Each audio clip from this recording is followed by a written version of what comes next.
Bonjour, nous allons donc aujourd'hui étudier le 33e chapitre du Tanya. Le Tanya au chapitre 31 nous avait montré comment faire éclore la joie de l'âme, ensuite de l'amertume qui était née de préoccupations spirituelles. Ainsi, il a été prescrit de méditer sur le fait que par les mitzvot accomplis, eh bien, l'âme divine se trouve libérée de l'exil imposé par le corps et par l'âme animale. Par ailleurs, l'âme animale elle-même reçoit une élévation lorsque ses vêtements, que sont la pensée, parole et action, eh bien, ces vêtements à elle consistent à ce moment-là en l'étude de la Torah et la pratique des mitzvot et donc leur permettent donc une élévation. Et de là, la personne doit en tirer une joie. Perek Lamed Gimel, chapitre 33. Odzot tiye simchat hanefesh amitit. Il y a encore une chose qui suscitera la joie véritable de l'âme, nous dit le Hanur Hazaken, ou Befrat, et en particulier, Kesheroe benafsho behetim mezumanim, quand il va voir qu'à certains moments déterminés, Sarir lezachecha ou laïra besimchat levav, eh bien qu'il est nécessaire pour cette âme d'épurer et d'illuminer l'âme avec la joie du cœur. Azai ya'amik marshavto veitsayer bisichlo binato inyan yechudo itbarer amiti.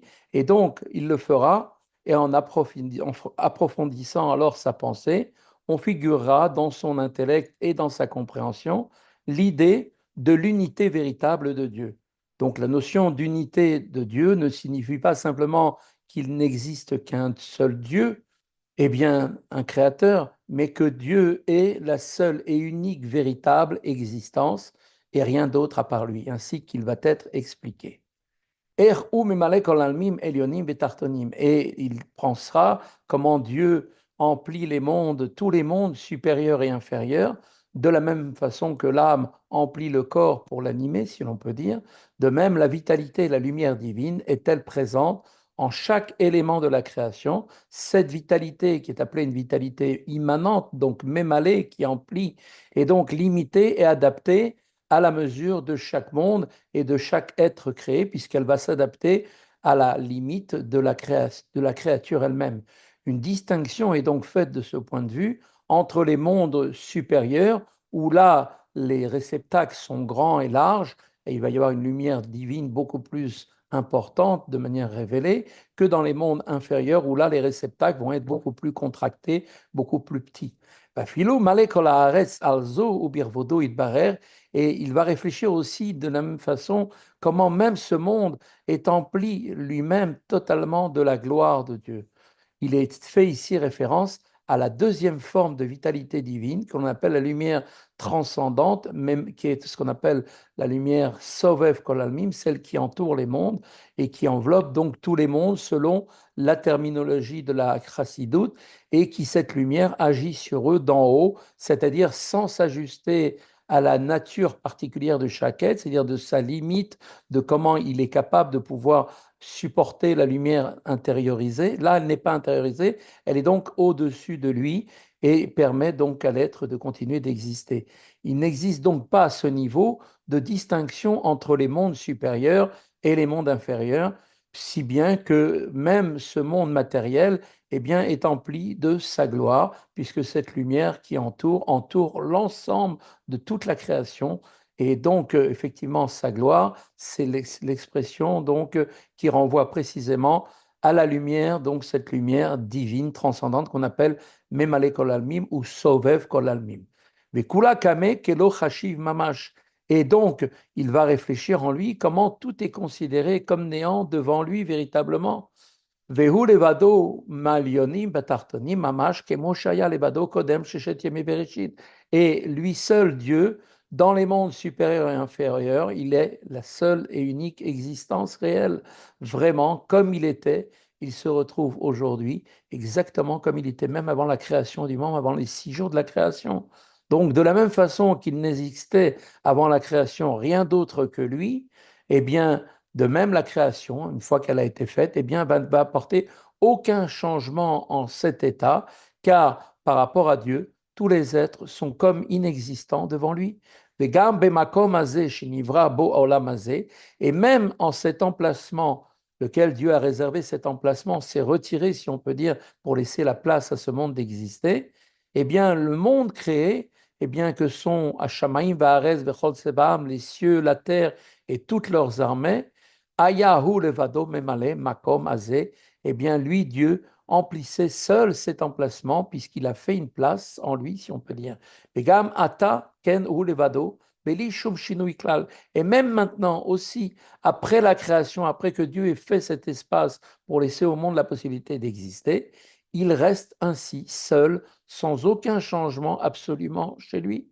Mipne shekol anivraim betelim etzlo b'metziut mamash. Pourquoi? Eh bien parce que toutes les créatures sont vraiment totalement annulées dans leur existence devant lui.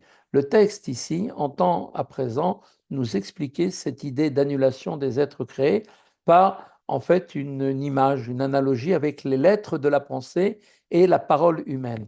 On sait que les lettres de la pensée et de la parole permettent l'expression des idées à la personne vers l'extérieur et donc de préciser de l'expression donc aussi de ses sentiments.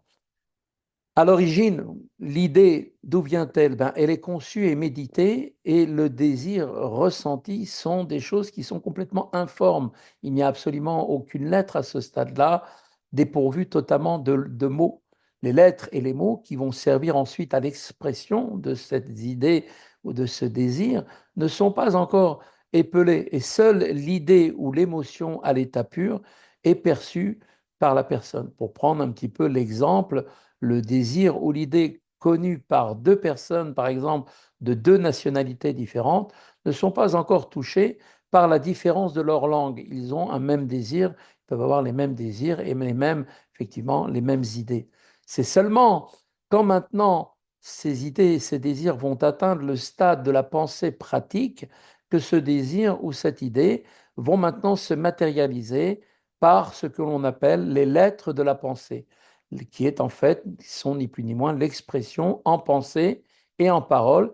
Et là, il va y avoir une variation dès lors qu'une personne à l'autre, deux personnes qui habitent deux pays différents, même s'ils ont les mêmes idées, les mêmes pensées, vont les exprimer avec des lettres qui sont spécifiques à leur pays. Certes, ces lettres de la pensée et de la parole sont contenues potentiellement dans le désir ou l'idée originelle, où là, elles peuvent être parfaitement les mêmes, quel que soit l'endroit où la personne habite, mais elles sont alors totalement absorbées dans leur source comme inexistantes, puisqu'à ce stade-là, au niveau du désir et de l'idée, il n'y a pas encore de formation de l'être qui est le potentiel pour pouvoir s'exprimer vers l'extérieur. De même, chaque créature reçoit maintenant son existence et sa vie de ce qu'on appelle le Verbe divin. Donc, effectivement, Dieu a parlé et les créatures ont existé. Que sont donc, effectivement, donc le Verbe divin, ce sont les lettres de la parole divine à l'origine de sa création, comme il a été dit au départ, Bereshit, bara Elohim et Hashamayim, par ces mots-là, eh bien, Dieu a créé tout l'univers.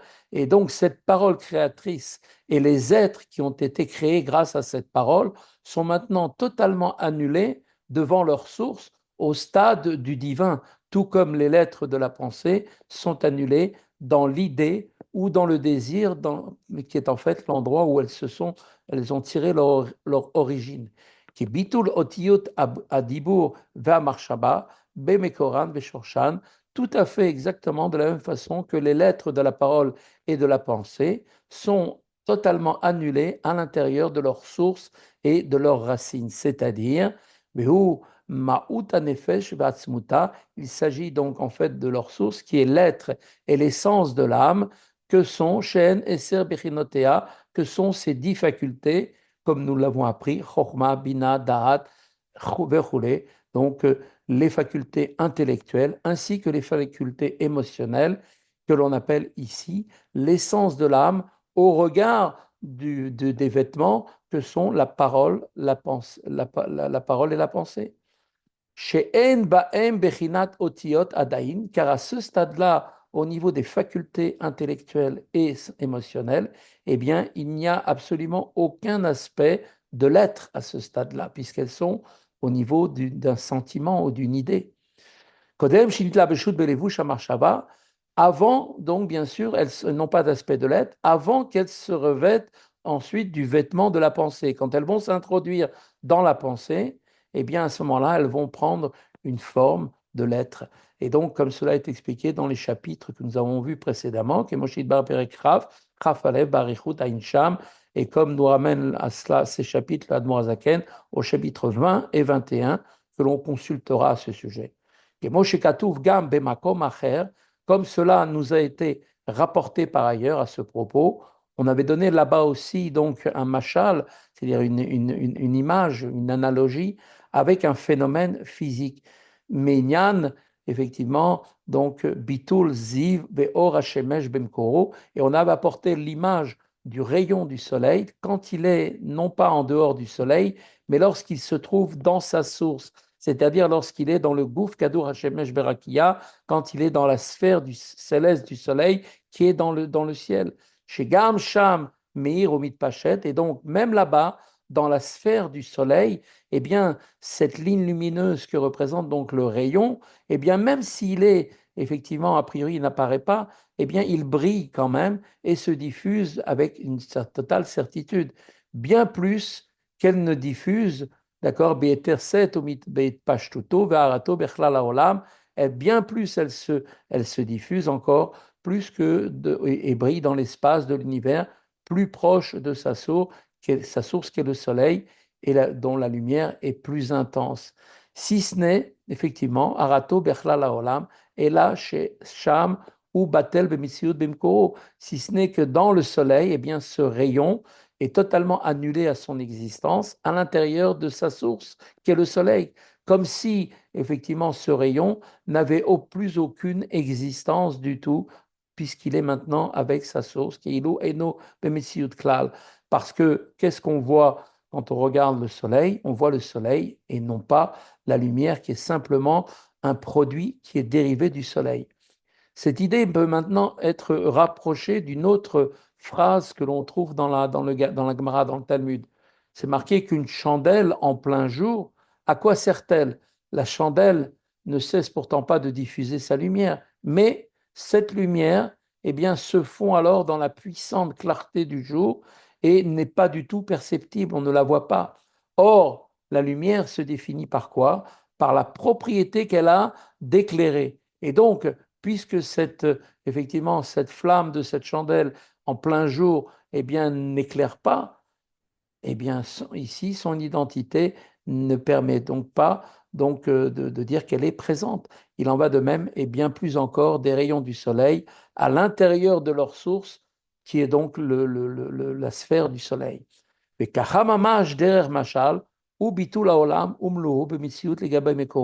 donc, tous ces exemples, cette analogie, nous permettra de comprendre que le monde, avec tout ce qu'il contient, est en lui-même une sorte de rayon de la divinité, eh bien, est complètement annulé dans son existence par rapport à sa source.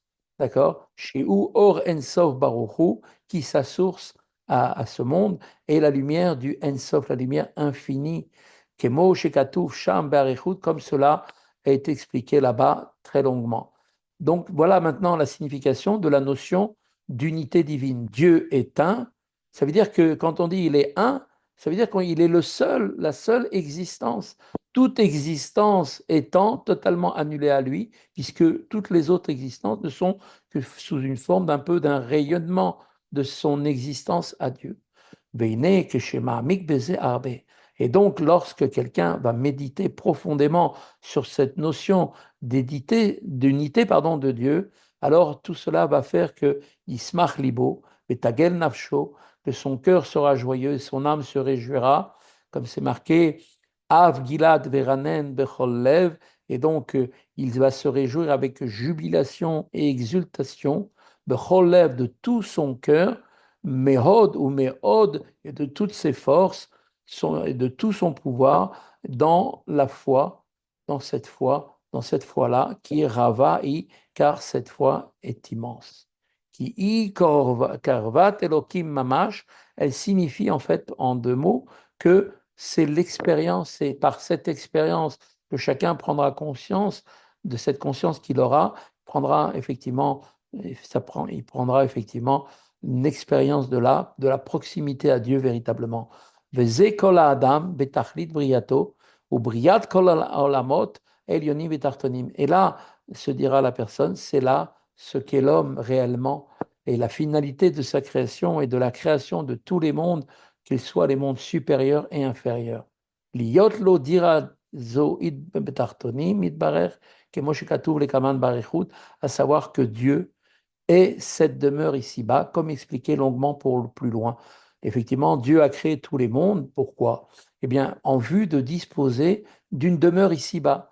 Dieu a préféré délaisser tous les mondes supérieurs avec tous les êtres, les anges et toutes les âmes pour un homme. Dieu a désiré ça parce que Dieu veut avoir une demeure, avoir un endroit qui est le lieu où il peut être pleinement, effectivement, laisser à l'homme la possibilité où il peut être lui-même véritablement.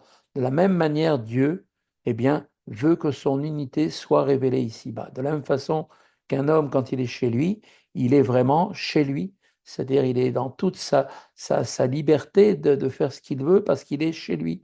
De la même manière, Dieu, lui aussi, veut être révélé ici-bas. והנה כמה גדולה שמחת אדיוט ושפל אנשים בהתקרבותו למלך בשר ודם. Et donc, comme on pourrait donner l'exemple, combien grande est la joie d'un homme simple et bas quand il est rapproché d'un roi de chair et de sang, qui de plus est amit achsan vedar ito imo bebeito, quand cette personne-là, cet homme simple, habite avec lui, avec le roi, dans sa demeure, plutôt effectivement que dans le palais royal. Vekal vachomer enketz. Et a fortiori, infiniment plus grande sera donc la joie, les kervat, les dirat melech malcham lachim, quand une personne prendra conscience qu'en vérité, en faisant la volonté du roi, en étudiant la Torah et en faisant les mitzvot et les gmilut chasadim, eh bien, on atteint un niveau infiniment plus grand de la proximité du roi, Akadosh Baruch Hu, et de son habitation dans ce bas monde qui est donc la maison de l'homme.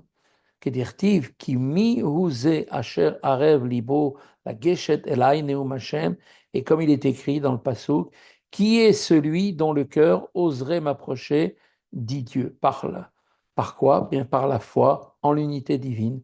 Cependant, une telle proximité est accessible, et donc Dieu partage alors donc sa demeure, si on peut dire, avec la personne. C'est ici que se conclut le premier chapitre. Nous allons maintenant étudier le chapitre suivant demain. ועל זה תקנו ליתן שבח והודיה לשמו יתברר בכל בוקר ולומר. Et c'est pour cette raison que nos chachamim ont institué donc dans la prière que l'on offre des louanges et des remerciements au nom de Dieu chaque matin en disant Ashreinu matov chelkenu chule ou ma yefe yeroshatenu. Heureux sommes-nous que notre part est bonne et que notre héritage est beau, que l'omar, c'est-à-dire que Moshe Adam sas vesamer be'efra Beyerusha Shenaflalo, ce qui signifie que de même qu'un homme est heureux et joyeux quand il apprend qu'il va recevoir un héritage qui lui est échu, il va recevoir on attaque shelo amalbo, il va recevoir une immense fortune pour laquelle il n'a pas travaillé, forcément ça le rend heureux. Car veyoter mikar, eh bien de même et encore plus encore, les einkets infiniment doit-on être heureux les enkes lano lismach al yerushatenu sur, on doit être heureux de l'héritage, de notre héritage, shin chilonu avotenu yechud Hashem amiti, que nos patriarches nous ont légué, et donc cet héritage qui est véritablement l'unité de Dieu.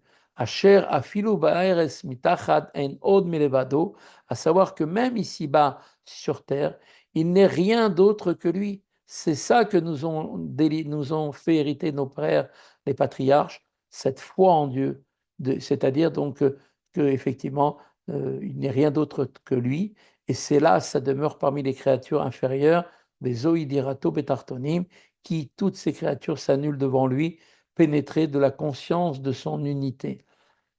Donc on voit ici que l'appréhension de l'unité divine ne pourrait être atteinte par l'effort, elle relève d'un héritage des patriarches. On aura beau être un très grand Talmid Chacham, essayer de tout comprendre pour essayer de comprendre ce qu'est l'unité divine, on ne pourrait pas y arriver car cela dépasse la compréhension et cela ne se révèle que par la foi. Et cette foi, eh bien, elle nous a été révélée, nous a été transmise par un héritage à chaque juif. Vezeu Shamru Razal, et c'est là le sens de ce qu'ont dit nos maîtres, Tariag Mitzvot Nitul Israël, c'est marqué que effectivement 613 mitzvot ont été donnés à Israël. Ba Habakkuk, il est venu le prophète Habakkuk, et lui, qu'est-ce qu'il a fait? Veimidan alachat, il a fait tenir toutes ces 613 commandements sur une seule mitzvah fondamentale. Et quelle est-elle? Chez Neymar, c'est en fait Tzadik Beimunato Yechie, c'est la foi. La foi. Ainsi qu'il est dit, le juste vivra par sa foi.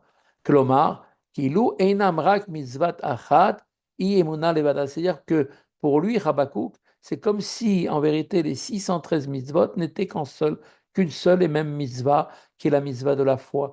Car par la seule foi, eh bien, qui a lié d'Aimuna, levado, yavo, likium, kolatariag mitzvot, eh bien, par la mitzvah, par la foi, eh bien, c'est, comme on a expliqué, eh bien, on viendra à l'accomplissement de toutes les 613 commandements. Dainu, que chez Yelibo, Sas, Besamear, Bemunato, Biyehud Hashem, Betachlit, Asimcha, cela veut dire que lorsque son cœur sera heureux et joyeux dans la foi en l'unité de Dieu, avec la joie la plus absolue, Keilu lo aita ala vrak mitzvah zo levada, c'est comme s'il n'y avait que cette seule mitzvah-là, la foi, qui lui incombait, et que elle seule, vei levada tachlit briato briat kololamot, et bien que cette seule mitzvah qui est la foi était la finalité même pour laquelle lui et tous les mondes entiers avaient été créés. Si l'homme n'avait qu'une seule mitzvah observée, qui était, qui était elle seule la finalité de toute la création, la sienne et donc de tous les mondes, il s'en serait donné à cœur joie. Voilà donc aussi la joie qui doit imprégner sa foi en l'unité de Dieu, d'avoir la joie d'avoir été choisi pour cela. Et donc par la force et par la vitalité de son âme dans cette immense joie, à ce moment-là, Titale nafsho le mala mala, son âme s'élèvera très haut au-dessus de tous les écueils, al kol amonehim bekiyum kol atariag, tous ces écueils qui viennent l'empêcher d'accomplir les 613 mitzvot, tant les entraves, les écueils intérieurs, c'est-à-dire des obstacles qui sont imposés par le corps et l'âme animale, que aussi les obstacles extérieurs, qui sont ceux qui résultent du monde environnant. Donc, mi-ba'it ou mi-chus, de l'intérieur et de l'extérieur. Donc, qu'est-ce qu'on voit de là? C'est que cette foi en l'unité de Dieu va nous permettre de supprimer tous les obstacles à l'accomplissement des commandements. En effet, comment pourrait-il y avoir un obstacle à la volonté de Dieu? Les mitzvot, comme on sait qu'il n'est rien en dehors de lui. La foi, donc, est regardée comme étant le socle fondamental sur lequel reposent tous les commandements. À partir de là, effectivement, un homme peut accomplir tous les commandements. Et c'est la raison pour laquelle il est dit dans le passage, le tzaddik vivra par sa foi. Donc, ça veut dire quoi le terme yechie vivra dans le verset? Ça signifie, c'est-à-dire que yechie daika, c'est-à-dire il sera ramené à la vie, que triatametim bederech mashal, comme la résurrection des morts par effectivement l'image effectivement qui est apportée à ce sujet. Ainsi, car Tiyé Nafsho Besimcha Rabazo, ainsi son âme sera-t-elle ranimée par cette immense joie. Vei Simcha Kefula Omechupelet, et donc ce sera une joie double et redoublée, qui milvad Simchat Anefesh Amaskelet Bekirvat Hashem, et donc en dehors de la joie de l'âme intelligente dans la proximité avec Dieu, et dans le fait, il sera joyeux, dirato ito imo, que Dieu demeure maintenant avec lui. Voilà, c'est ici que se conclut la deuxième étape, deuxième partie de ce chapitre. Et nous allons maintenant commencer la troisième étape. Odzot, et nous dit l'Admorazaken, il se réjouira aussi encore, Yismar Bekaflaim, doublement, Besimchat Hashem, begodel nachat ruar lefanav yitbarer bemonazo. Il se réjouira doublement dans la joie et la grande satisfaction que cette foi suscite devant Dieu. Dieu est heureux de voir que nous sommes, croyons en lui. Des kafia, sitra, achara mamash. Et puisque la foi en l'unité de Dieu, eh bien, va permettre pour nous de venir courber totalement le mauvais penchant, la sitra achara, V'tafra chashukhan neora, et qu'elle nous donne la force, cette foi dans Dieu, de transformer l'obscurité des forces du mal en lumière, c'est-à-dire la Gdusha. Shiur chosher aklipa shebolam hazeh achomri, c'est-à-dire que l'obscurité des clipotes dans ce monde corporel, qui lui vient donc, en fait, marchechi ou marchassim al barer, qui vient dissimuler la lumière de Dieu, la Gdusha. Ad ein kes kemok shekatuv, ket sam lachosher, cela bien sûr sera jusqu'au temps de la fin, c'est-à-dire quand on arrivera au terme où c'est marqué que Dieu a amené un terme à l'obscurité, ket sam lachosher, qui sera bien sûr avec les temps messianiques. Dainu ketz ayamin, c'est-à-dire il s'agira en fait du ketz ayamin, c'est-à-dire de la fin, qui veut dire comme c'est marqué dans Daniel, littéralement la fin des jours, et le terme yamin, les jours, signifie aussi la droite. Cela fait référence à quoi?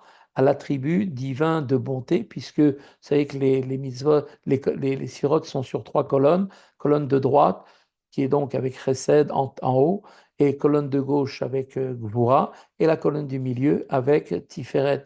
Et donc, c'est ce qui signifie donc aussi à la droite, à la fin de la droite. Quand ça veut dire quoi tout cela? Chez Minares, quand Dieu va totalement retirer l'esprit d'impureté de la terre avec la venue du Mashiach, Benigle Kvod Hashem, et que la gloire de Dieu sera révélée en toute chair, Ve'rohu kol basar yardav, et à ce moment-là, c'est marqué que toute notre chair ensemble verra, c'est-à-dire qu'on verra Dieu de nos propres yeux. C'est pas simplement une vision intellectuelle ou une image qu'on pourrait se faire dans sa tête. Non, on verra vraiment Dieu réellement de nos propres yeux, Kemo shekatuv lekaman, comme il sera expliqué par la suite. Donc on voit que l'annulation de la Sitra Achara, quand on va complètement l'annihiler de ce monde, n'aura lieu qu'à la fin des temps, à l'ère messianique. Aujourd'hui, alors que l'obscurité de la clipa fait encore écran devant la sainteté, la lumière de Dieu, Dieu, malgré tout, reçoit une satisfaction lorsque la Sitra Achara est brisée. Quand nous forçons cette Sitra Achara qui veut nous empêcher, on se force à faire quand même la misva. Et donc, quand on va effectivement Dieu à faire cela, Dieu a une grande satisfaction. Et à ce moment-là, l'obscurité devient transformée en lumière. Par quoi? Eh bien, par la foi en l'unité de Dieu. Au Befrat, Bechus Laaretz. Et cela étant particulièrement mis en évidence en dehors de la terre d'Israël. Pourquoi? Parce que c'est marqué dans la Gemara, She'avir Eretz Amamim Tameh. La terre, l'air de la terre des nations est impur. Ve'umale klipot vesitrahara, et c'est effectivement cette terre en dehors d'Israël est remplie de klipotes et de sitrahara. Ve'en simcha lefanav yitbarer keora ve'simcha bi'itron haor abba min hachosher daika. Et il n'est pas de joie devant Dieu, une joie qu'on peut donner à Dieu extraordinaire, comme la lumière et la joie qui va être provoquée pour chez Dieu. On va lui amener une joie par quoi? Par la transformation de l'obscurité en lumière que nous allons réaliser ici-bas dans ce monde, quand cette lumière elle-même possède la qualité supérieure, comme c'est marqué, Bi'trona or abba min hachosher daika, qui est en fait la supériorité de la lumière qui vient de l'obscurité précisément. C'est-à-dire quand au sein effectivement du monde, ce monde qui est un monde pluriel, un juif se trouve maintenant pénétré de la conscience de l'unité de Dieu, à ce moment-là, la joie divine est d'autant plus grande. C'est-à-dire que quand un juif va prendre conscience que tout ce qui l'entoure n'est rien par rapport à Dieu, il n'existe rien d'autre que lui, à ce moment-là, il va révéler sa foi en Dieu, et donc automatiquement, ça va amener une joie, une conscience, et Dieu va se trouver une joie dans cela. Pour conclure, la foi en l'unité de Dieu est donc que c'est donc la source d'une double joie d'une part, la joie de l'âme qui éprouve maintenant grâce à cette foi la proximité avec Dieu, Et d'autre part, la joie de la satisfaction que nous donnons à Dieu, si on peut dire, Zéou Shekatouf, c'est cela qu'il est marqué la signification du verset, Yismach Israël Beosav, qu'Israël se réjouisse dans celui qui le fait. On peut noter ici l'expression celui qui le fait et non pas son créateur, ou bien d'autres termes semblables. Pourquoi? Pirouche, l'explication, ça veut dire que Israël, chacun qui descend, qui est un descendant d'Israël, donc chaque juif doit se réjouir dans la joie de Dieu, comme il est marqué, l'ismoar besimchat Hashem asher sas vesamear bedirato betartonim, qui est heureux et joyeux de sa demeure parmi les créatures inférieures, de la place que nous lui avons fait à Dieu dans notre monde. Shehem bechinat asiya gashmit mamash, qui est en fait sont au rang de la siya physique. Le terme beosav, celui qui le fait, a la même étymologie, exactement les mêmes racines du mot asiya, qui représente le stade le plus inférieur de la création dans l'enchaînement des mondes. C'est le dernier monde, notre monde à nous. Et comme il est dit, Israël doit se réjouir de cette demeure divine qui est constituée précisément par qui? Par les êtres inférieurs qui appartiennent au monde d'Asiya, par l'intermédiaire des actions qu'ils vont faire pour faire venir Dieu ici-bas, par l'étude de la Torah, par les mitzvot et par les bonnes actions. Bezeu shekatuv beosav lashon rabim. Et c'est pourquoi, effectivement, il est marqué la formule au pluriel beosav qui est employée ici. Donc, on traduit cela, cette expression signifie ceux qui l'ont fait. L'emploi du pluriel semble a priori un peu étonnant dans une expression qui renvoie à Dieu. Comment on peut parler au pluriel? Chez alamazé gashmi, amalek lipot vesitra chara. Ce pluriel fait référence à qui? Eh bien, à ce monde physique rempli de clipot et de sitra chara. Shenikra reshut arabim betura de pruda, qui la sitra chara est qualifiée de domaine public par contraste avec le domaine privé, qui est en fait le domaine de l'unité de Dieu. Et on l'appelle aussi ce monde de domaine public, on l'appelle aussi Sitra Achara, de montagne de séparation, qui caractérise pourquoi la hauteur, parce que en fait ça caractérise l'arrogance et la séparation qui règnent au milieu des forces du mal, chacune prétendant avoir distinctement son créateur, Dieu. Ainsi, effectivement, on peut comprendre maintenant la forme plurielle, Beosav, ceux qui l'ont fait, évoque donc cet esprit de division. Vitafra leneora venasim reshut hayachid yehudo itbarer bemuna zo. Et donc par cette foi en l'unité de Dieu, eh bien à ce moment-là, les clipotes sont transformés en lumière et deviennent un domaine privé pour l'unité de Dieu. C'est la raison profonde de l'emploi du pluriel. Ceux qui l'ont fait, Béosav, la joie et la satisfaction de Dieu se nourrissent précisément des éléments qui sont différents éléments de ce monde physique, monde de Asiya, lorsqu'ils se trouvent transformés en lumière et en sainteté par le moyen de la foi en l'unité divine. Voilà, nous avons terminé ce chapitre 33. Donc, bonne révision. Révisez pour vous souvenir et souvenez-vous de réviser. À tous, une très bonne continuation. À bientôt.